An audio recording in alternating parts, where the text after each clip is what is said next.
watu wanauliza maswali mengi kwa sababu nilisema, na nataka munisikize kwa makini. Mimi naongea na watu wa Nairobi na naongea na Wakenya wenzangu.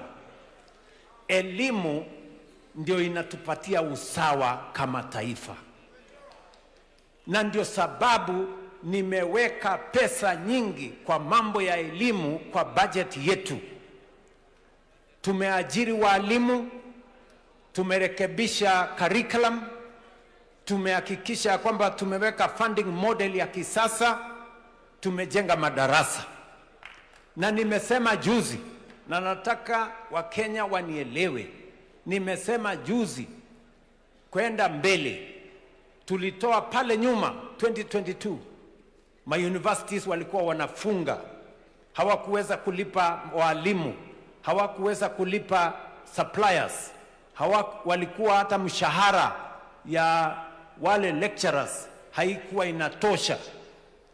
Nikabadilisha, tukatengeneza model mpya. Hiyo model imebadilisha mambo katika ma university.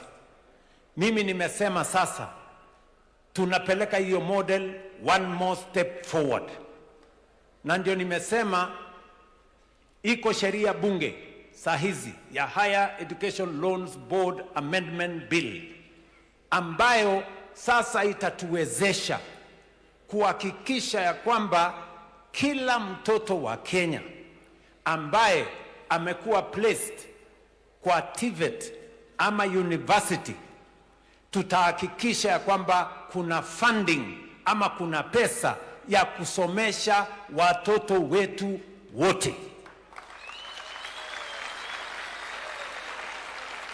Wakenya hoye! Nirudie. Nimesema hivi. Unajua, wakati rais wa 3 wa Kenya, Mheshimiwa Mwai Kibaki, alisema kutakuwa na free primary education, watu walimkejeli na